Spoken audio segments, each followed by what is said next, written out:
ఇంతకుముందు క్లాసులో మనము సోనామీటరు అంటే తీగలలో తెలియ తరంగాల పౌనఃపున్యానికి సమీకరణం రాబట్టాము. దాని నుంచి తీగలలో తెలియ కంపన సూత్రాలను వివరించినాము. సోనామీటర్ను ఉపయోగించి ఆ సోనామీటర్ యొక్క నిర్మాణము, ఆ సోనామీటర్ను ఉపయోగించి తీగలలో తిరియ కంపన సూత్రాలను ఏ విధంగా రుజువు చేస్తారో వివరించుకోవడం జరిగింది. ఇప్పుడు మనం ఈరోజు క్లాసులో ఏం చేస్తామంటే విస్పందనాలు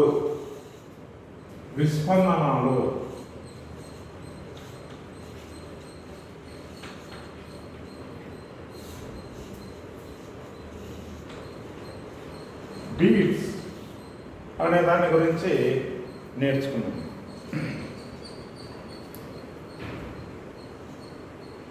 ఏవైనా పౌనఃపున్యములో స్వల్ప తేడా కలిగినటువంటి రెండు ధ్వని తరంగాలు ఒకే దిశలో ప్రయాణం చేస్తూ అధ్యారోపణము చెందినట్లయితే మనకు విస్పందనాలు ఏర్పడతాయి.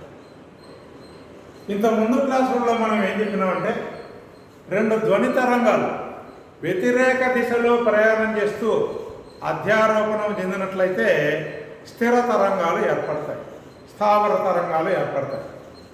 ధ్వని తరంగాలు వ్యతిరేక దిశలో ప్రయాణం చేస్తూ అధ్యారోపణం చెందితే అప్పుడు స్థావర తరంగాలు ఏర్పడతాయి.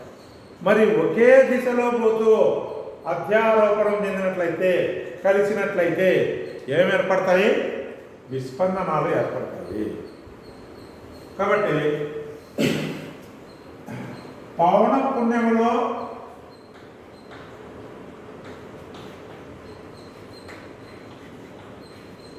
స్వల్ప తేడా గల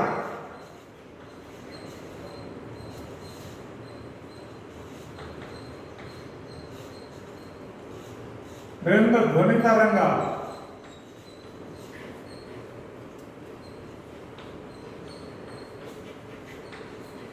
ఒకే దిశలో ప్రయాణిస్తూ అధ్యారోపణము చెందినప్పుడు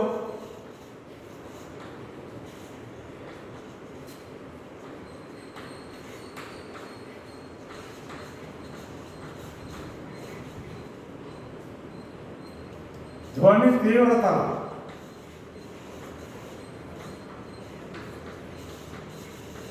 కనిష్టాలు గరిష్టాలు ఏర్పడను.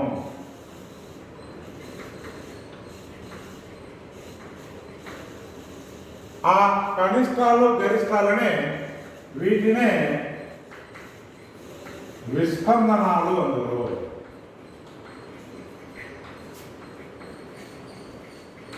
పౌనఃపున్యంలో స్వల్ప తేడా గల రెండు ధ్వని తరంగాలు ఒకే దిశలో ప్రయాణిస్తూ అధ్యారోపణం చెందినప్పుడు ధ్వని తీవ్రతలలో కలిగేటువంటి గరిష్టాలు మరియు కనిష్టాలనే విస్పందనాలు అంటారు.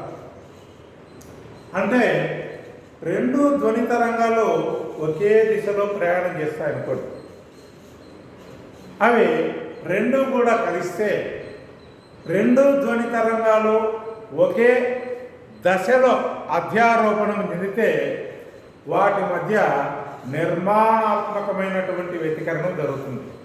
సో ఒకే దిశలో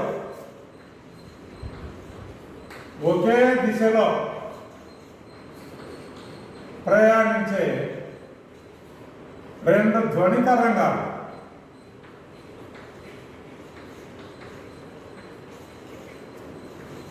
ఒకే దశలో అధ్యారోపణము చెందితే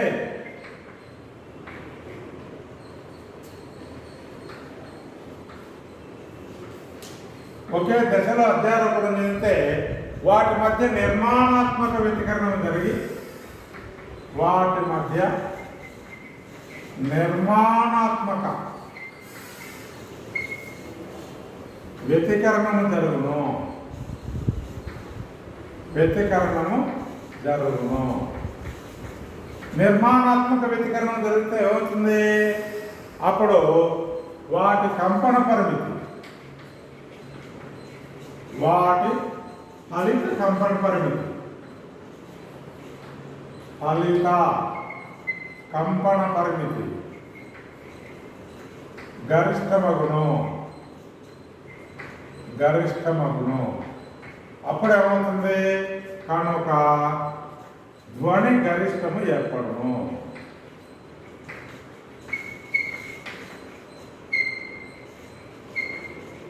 ధ్వని గరిష్టం ఏర్పడుతుంది. కాబట్టి రెండు ధ్వని తరంగాలు ఒకే దిశలో ప్రయాణం చేస్తూ అధ్యారోపణం చెందితే ధ్వని గరిష్టం ఎందుకు ఏర్పడుతుంది? అవి రెండు ఒకే దశలో కలుస్తాయి. వాటి మధ్య నిర్మాణాత్మక వ్యతికరణం జరుగుతుంది. అంటే వాటి స్థానభ్రంశాలు రెండు కూడా కూడాలి. y1 + y2 ఎక్కువైతుంది. కంపన పరిమితి గరిష్టం అవ్వడం వలన మనకేమవుతుంది? ధ్వని తీవ్రత గరిష్టంగా ఉంటుంది. ఆ విధంగా ఏర్పడుతుంది. అదేవిధంగా వ్యతిరేక దశలో అధ్యారోపణ చెందిన అనుకోండి, ఆ ధ్వని తరంగాలు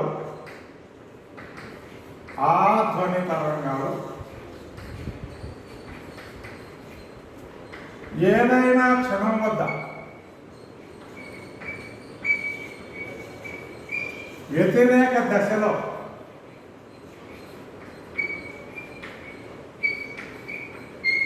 అధ్యారోపణము చెందితే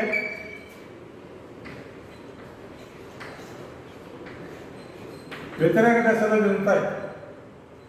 ఒకే దశలో అధ్యారోపణం చెందితే ఇక్కడ స్థానభ్రంశం y1 + y2 అవుతుంది. వ్యతిరేక దశలో అధ్యారోపణం చెందితే స్థానభ్రంశం y = y1 - y2. వాటి స్థానభ్రంశంలో తేడాకు సమానం అన్నమాట. ఫలిత స్థానభ్రంశము వాటిలో తేడాకు సమానం చెందితే వాటి మధ్య వినాశాత్మక వ్యతికరణము జరుగును.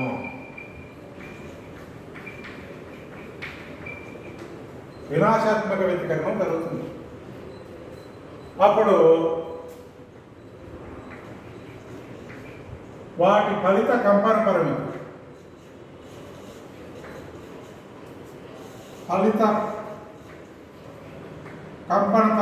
లేదా స్థానభ్రంశం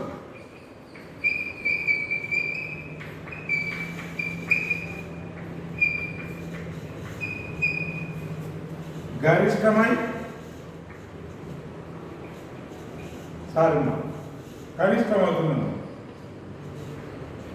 కనిష్టమై ధ్వని తీవ్రత ధ్వని కనిష్టము ఏర్పడును.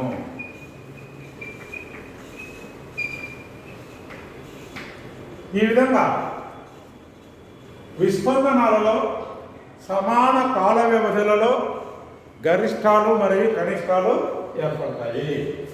ఈ విధంగా విస్పందనాలు సమాన కాల వ్యవధులలో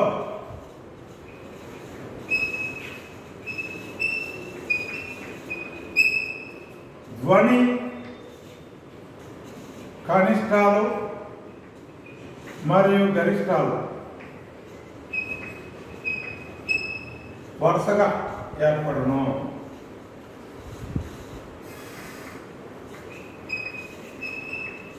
అంటే కనిష్టం ఏర్పడతాను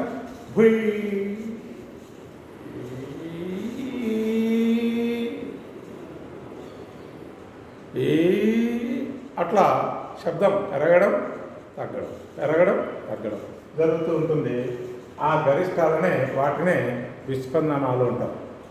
ఒక సెకండ్లో ఏర్పడేటువంటి కనిష్టాలు లేదా గరిష్టాల సంఖ్యనే విస్పందనాల పౌనఃపున్యం అందరు.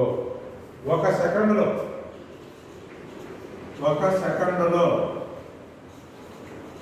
ఏర్పడే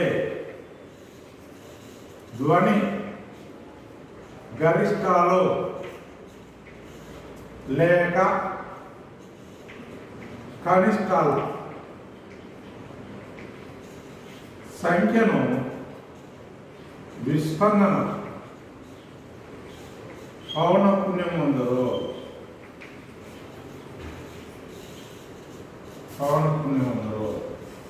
కాబట్టి మీరు అటు గరిష్టాలనన్నా ఎంచుకోవాలా, కనిష్టాలనన్నా లెక్క పెట్టుకోవాలా. ఒక సెకండులో ఎన్ని ఏర్పడతాయో అవి విస్పందనాల పౌనఃపున్యానికి సమానం. మరి మనం ఎన్ని విస్పందనాలు వినగలము అంటే మన చెవి యొక్క వినికిడి స్థిరత కాలం మీద ఆధారపడి ఉంటుంది. వినికిడి స్థిరత కాలం అంటే ఏంది? ఏవైనా రెండు ధ్వని తరంగాలు మన చెవి దగ్గరికి వచ్చినప్పుడు వాటిని మనం విడివిడిగా గుర్తించాలంటే వాటి మధ్య ఉండవలసిన కనీస కాల వ్యవధినే వినికిడి స్థిరత కాలము అంటారు.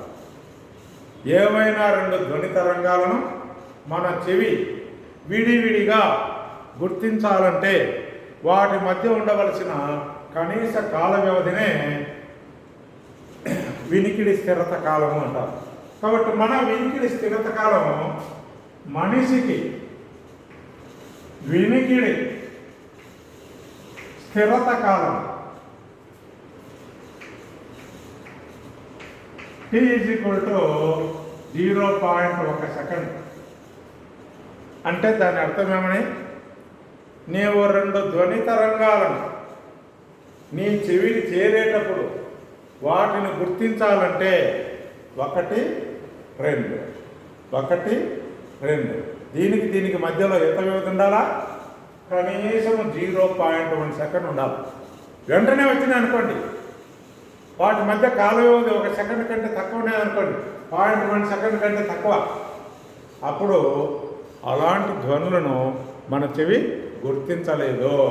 ఎందుకంటే మన చెవి గుర్తిస్తూ ఉందంటే వాటి మధ్య కాల వ్యవధి 0.1 సెకండ్ కంటే ఎక్కువ ఉండాలి, తక్కువైతే గుర్తించలేదు. కాబట్టి ఇప్పుడు అది మన చెవికి ఉన్నటువంటి ఒక డ్రైవర్. అన్ని ధ్వనులను గుర్తించలేదు. అన్ని ధ్వని తరంగాలు నీ చెవి దగ్గరికి అన్నీ ఒకటిసారి వచ్చినాయి అనుకోండి, 1 సెకండ్కు 10 వరకు నువ్వు వినగలవు. కానీ 10 ధ్వనులను నువ్వు వినగలవు. 15 ధ్వనులు నీ చెవికి వచ్చినాయి అనుకోండి 1 సెకండులో, నువ్వు అంతటిని ఒకటిగానే వింటావు. ఎందుకంటే నీ చెవికి వాటిని విడివిడిగా గుర్తించేటువంటి సామర్థ్యము ఉండదు. కాబట్టి రెండు ధ్వని తరంగాలు వాటి మధ్య కాల వ్యవధి మనకు కనీసం 0.1 సెకండ్ ఉంటే వాటిని విడివిడిగా గుర్తిస్తాం.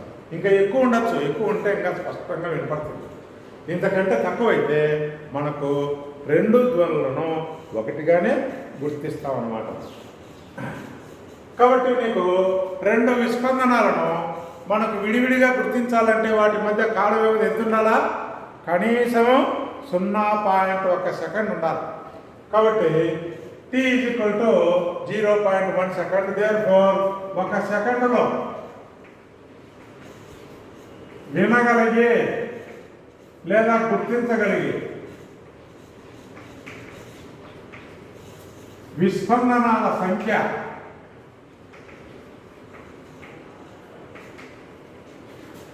n = 1/t. Therefore n = 1/0.1. Therefore n = 10. కాబట్టి ఒక మనిషి అనేవాడు సెకండుకు ఎన్ని విస్పందనాలను గుర్తించగలడో? 10 విస్పందనాలే. అంతకంటే ఎక్కువ గుర్తించినాడంటే దొరుకుతుందే, వాడు గ్యాస్ చెప్తానంటే లెక్క. దేర్ఫోర్ గరిష్టంగా 10 వింటాడు, 10 కంటే తక్కువ వింటాడు. వినగలిగే గరిష్ట విస్పందనాల సంఖ్య 10. మాత్రమే. 10 కంటే ఎక్కువైతే వినలేరు. తర్వాత ఈ విస్పందనాల పౌనఃపున్యము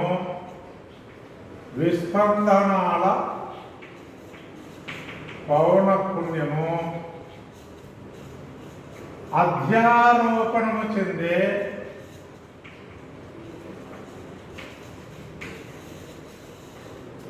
ధ్వని తరంగాల పౌనఃపున్యాల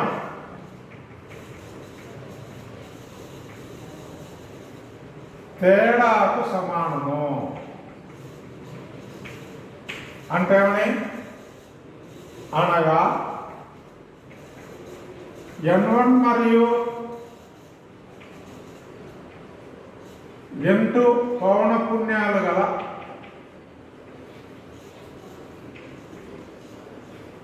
ధ్వని తరంగాలు అధ్యారోపణము చెందినప్పుడు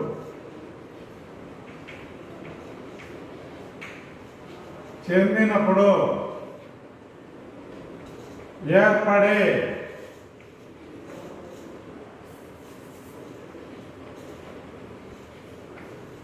విస్పందనాల పౌనఃపున్యం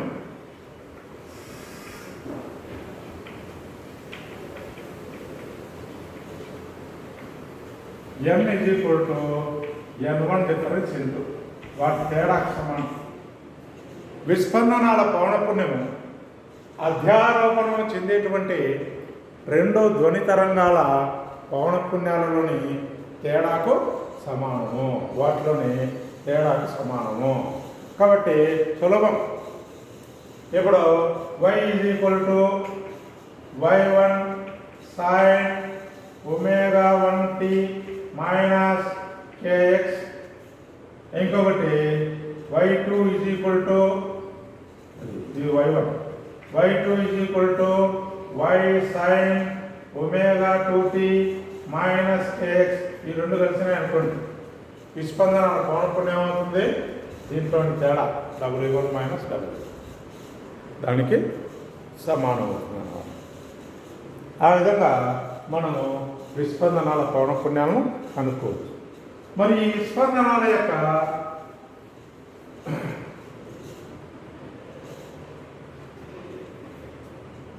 జస్ట్ ఒక విస్పందనాలకు ఒక ఉదాహరణ ఇస్తాను చూడండి. ఒక ఉదాహరణ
ఇప్పుడు ఉదాహరణ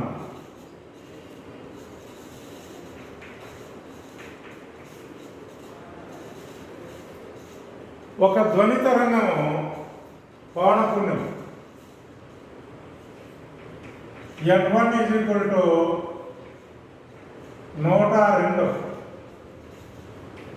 హెర్ట్జ్ మరియు N2 100 హెర్ట్జ్ పౌనఃపున్యాలు గల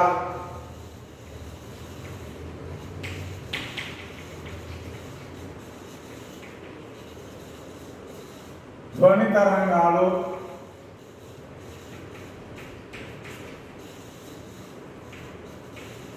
అధ్యారోపణము చెంది విస్పందనాలను ఏర్పడుతును.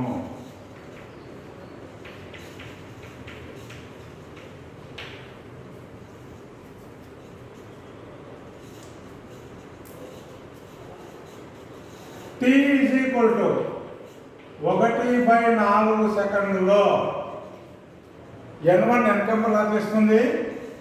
n1 ఈజ్ ఈక్వల్ టు 102 × 1/4 అంటే ఎంత? 50.5 కంపనాలు చేయను.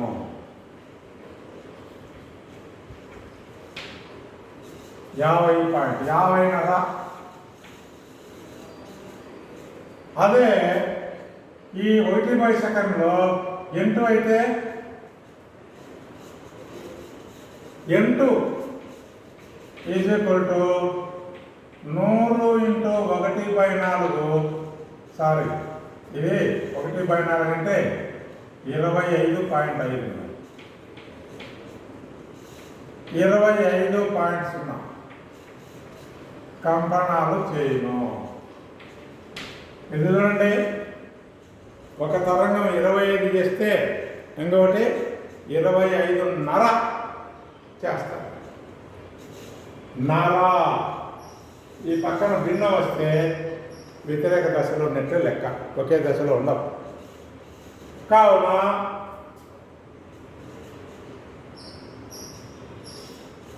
ఇవి వ్యతిరేక దశలో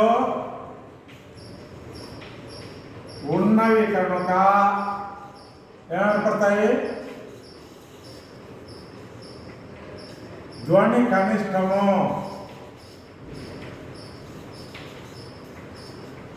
ఏర్పడము. ఏర్పడుతుందిరా? కనిష్టము ఏర్పడుతుందమ్మా. 1.5 సెకండ్లో సారీ అర్ధ సెకండ్లో n1 ఈజ్ ఈక్వల్ టు 102 × 1/2 ఏమవుతుంది? 51 కంపనాలు. n2 ఈజ్ ఈక్వల్ టు 100 × 1/2 50 కంపనాలు చేయను. 50వ కంపనం 51వ కంపనం మీద పడుతుంది. అంటే నీకు భిన్నం అనేది ఇక్కడలాగా 0.5 దీనికి ఇది 0. ఇట్లా భిన్నం లేదు కాబట్టి ఇవి రెండు ఒకే దశలో కలుగుతాయి. కాకపోతే ఒక ముందు తరంగం అధ్యారోపణం చెందుతుంది. కాబట్టి ఇవి ఒకే దశలో అధ్యారోపణము చెంది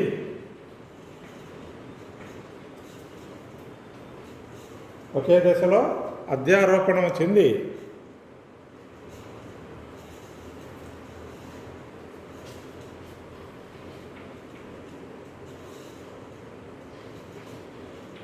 ధ్వని గరిష్టము ఏర్పడను.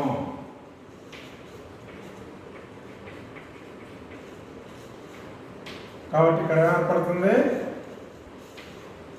గరిష్టము అర్ధ సెకండ్ వరకు. T is equal to 3/4 30 second కాలం వద్ద n1 is equal to 102 × 3/4 that is equal to ఏమవుతుంది? 76.5 కంపనాలు. n2 ఈజ్ ఈక్వల్ టు 100 × 3/4 అంటే 25 కంపనాలు చేయును.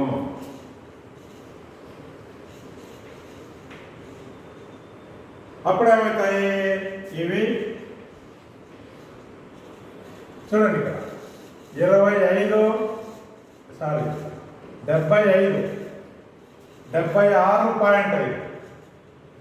76.5 మళ్ళా భిన్నం వచ్చింది. ఆ విధంగా వస్తే వ్యతిరేక దశలో వస్తాయి. ఇవి వ్యతిరేక దశలో అధ్యారోపణము చెంది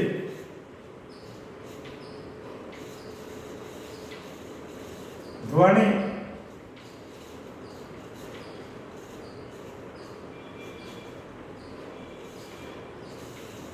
కనిష్టము ఏర్పడను. కాబట్టి ఇక్కడ ఏర్పడుతుంది కనిష్టం. ఒక సెకండ్లో t = 1 సెకండ్లో n1 = 102 × 1 102 కంపనాలు. n2 = 100 × 1 100 కంపనాలు చేయును. ఒక సెకండ్లో 102వ 100వ భిన్నం లేదు ఇక్కడ, సహజ సంఖ్యలే రెండు. కాబట్టి ఇవి ఒకే దశలో అధ్యారోపణము చెంది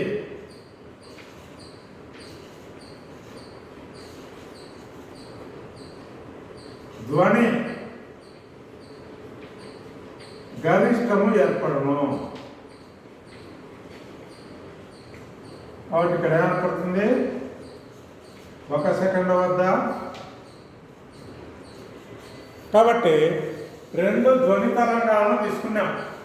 102 100 మనకు 1 సెకండ్ కాలంలో చూసినాం. ఎన్ని కనిష్టాలు ఏర్పడినాయి? 1 2 2 కనిష్టాల సంఖ్యలు ఏర్పడినాయి 1 సెకండ్లో. కాబట్టి విస్పందనాల పౌనఃపున్యం ఎంత? 2 హెర్ట్జ్లో. మనం చెప్పినాం చూడండి వివరణలో, 1 సెకండ్లో ఏర్పడేటువంటి ధ్వని గరిష్టాలు లేదా కనిష్టాల సంఖ్యనే విస్పందన పౌనఃపున్యం అందరు. కాబట్టి 1 సెకండ్లో ఎన్ని కనిష్టాలు? 2 కనిష్టాలు లేక 2 కనిష్టాలు 2 గరిష్టాలు ఏర్పడినవి. గరిష్టాలు అంటే ఇదిగో 1 2. కనుక విస్పందనాల పౌనఃపున్యము ఎంత? 2 హెర్ట్జ్లు. 2 హెర్ట్జ్లు. లేదా ఇట్లయినా తీసుకోండి, n = n1 - n2 n = 102 - 100. కాబట్టి 2 హెర్ట్జ్లు.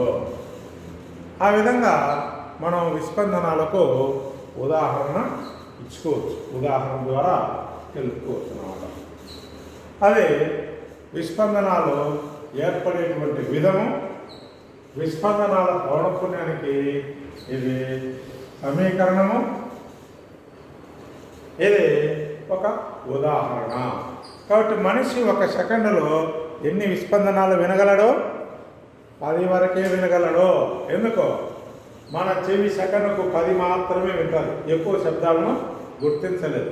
10 కంటే ఎక్కువ అనుకో, అప్పుడు విస్పందనాలు ఎక్కువ ఏర్పడినా వాటిని మన చెవి గుర్తించలేదు. దగ్గరగా వస్తాయి కాబట్టి, చెవి దగ్గర తొందరగా వస్తాయి కాబట్టి గుర్తించలేదు అన్నమాట.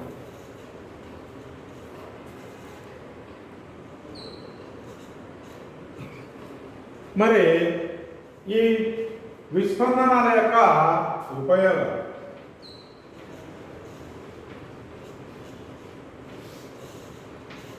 విస్పందనాలు ఉపయోగాలు ఏమిటి? ఈ విస్పందనాల యొక్క ఉపయోగం అంటే వీటిని ట్యూనింగ్ పరికరాలలో ఉపయోగిస్తారు.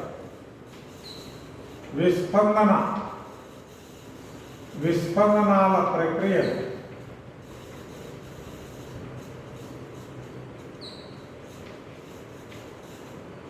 ట్యూనింగ్ ప్రక్రియలో ఉపయోగిస్తారు.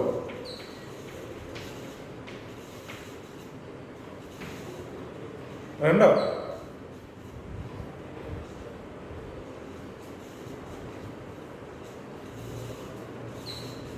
గనులలో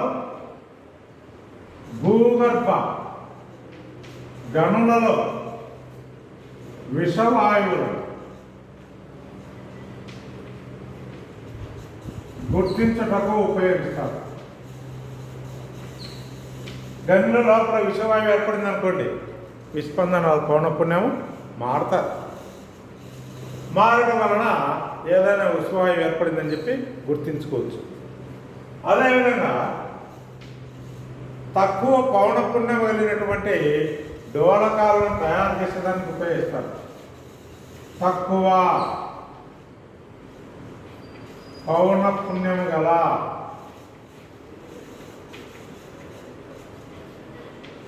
డోలకాలు తయారు చేయుటకు. ఎందుకంటే ఒకే వస్తువు నువ్వు ఏదైనా తీసుకో, దాని పౌనఃపున్యం కనీసం అంటే 50 హెర్ట్జులు ఉంటారు. నాకు 8 హెర్ట్జుల పౌనఃపున్యం కలిగినటువంటి డోలకం కావాలా, అప్పుడు ఏం చేస్తాము, దాంట్లో 2 డోలకాలను పెడతాము. ఒకటేమో 2500 హెర్ట్జ్ ఉండేది ఒక డోలకాన్ని పెడతాము, రెండవది 2508 హెర్ట్జ్ ఉండే డోలకాన్ని పెడతాం. వీటి మధ్య రెండింటినీ కంపింపజేస్తాం. కంపింపజేస్తే విస్పందనాలు ఏర్పడతాయి. ఎంత విస్పందన పౌనఃపున్యమో n2 - n1 తేడా. 2508 నుంచి 2500 పోతే 8 హెర్ట్జ్లే ఏర్పడతాయి. ఆ విధంగా కాబట్టి తక్కువ పౌనఃపున్యం కలిగినటువంటి డోలకాలను తయారు చేసేదానికి వీటిని ఉపయోగిస్తారన్నమాట. అదే ఒకే వస్తువుతో చేయాలంటే నీకు డోలకం యొక్క సైజు చాలా ఎక్కువ అవుతుంది, అది కష్టం అన్నమాట. అదేవిధంగా ఏదైనా ఒక వస్తువు యొక్క పౌనఃపున్యం తెలియలేదనుకోండి, ఈ విస్పందనాలను ఉపయోగించి కనుక్కోవచ్చు. వస్తువు యొక్క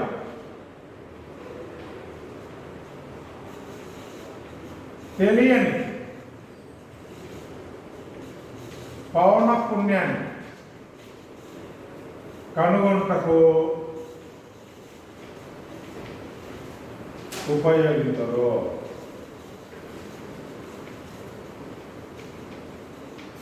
ఇది విస్పందనాల యొక్క ఉపయోగాలు. విస్పందనాల యొక్క ఉపయోగం. కాబట్టి మీరులో మనం ఈరోజు ఏమేమి నేర్చుకున్నాము, విస్పందనాలంటే నిర్వచనం నేర్చుకున్నాము, వాటి యొక్క వివరణ, అవి ఏ విధంగా ఏర్పడేది తెలుసుకున్నాము. అంటే పౌనఃపున్యం స్వల్ప తేడా కలిగినటువంటి 2 ధ్వని తరంగాలు ఒకే దిశలో ప్రయాణం చేస్తూ అధ్యారోపణం చెందినప్పుడు ఏర్పడేటువంటి ధ్వని గరిష్టాలు లేదా కనిష్టాలనే విస్పందనాలు అంటాము. 1 సెకండ్లో ఏర్పడేటువంటి విస్పందనాల సంఖ్య 1 సెకండ్లో ఏర్పడేటువంటి గరిష్టాలు లేదా కనిష్టాల సంఖ్యనే విస్పందనాల పౌనఃపున్యం అంటాము. విస్పందనాల పౌనఃపున్యము అధ్యారోపణం చెందేటువంటి 2 ధ్వని తరంగాల యొక్క పౌనఃపున్యాలలోని తేడాకు సమానము. తర్వాత మనిషి యొక్క చెవి వినికిడి స్థిరత కాలము 0.1 సెకండ్ కాబట్టి మనిషి 1 సెకండ్లో వినేటువంటి గరిష్ట విస్పందనాల సంఖ్య 10. తర్వాత ఇది విస్పందనాలకు ఒక ఉదాహరణ తీసుకున్నాము. 2 హెర్ట్జ్లు తేడా తీసుకోండి. ఈ విధంగా ఒక 5-4 లైన్లలో అయిపోతాయి. తర్వాత చివరగా మనము విస్పందనాల యొక్క ఉపయోగాలు నేర్చుకోవడం జరిగింది. అది ఈ విస్పందనాల గురించి మీకున్నటువంటి లెసన్ అన్నది నెక్స్ట్ క్లాస్లో కంటిన్యూ చేస్తాం.